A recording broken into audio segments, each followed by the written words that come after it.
Iktar deputati tal-Partit Nazzjonalista qed jagħmlu dikjarazzjonijiet li juru kemm huma skomdi bil-liġi tal-ugwaljanza fi żwieġ.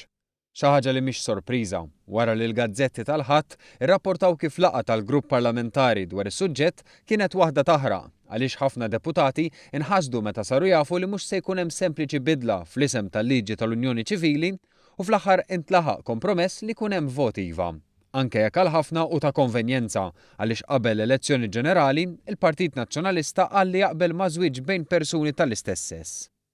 Iżda, la darba beda d-dibattitu pubbliku, deputati tal-Partit Nazzjonalista inkixfu dwar verament x'jaħsbu.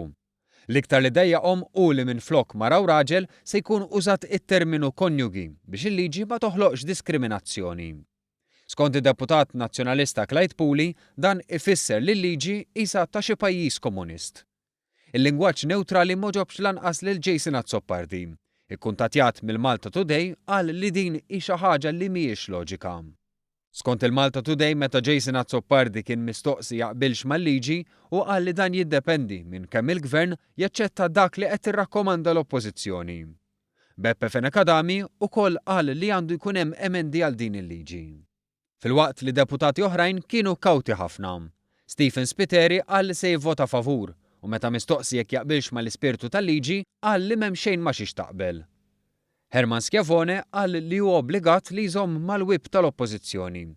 Irrid inżomm ma li jgħid il-partit, qal Herman Schiavone. Dawn id-dikjarazzjonijiet isegwu dik ta' David Agius fil-Parlament li qal li b'din il-liġi il-Gvern qed iniżżel lil pajjiż fl-assurdità. Insaqsi, flok jum l-om ħajbda jkollna jum il-persuna li welditek.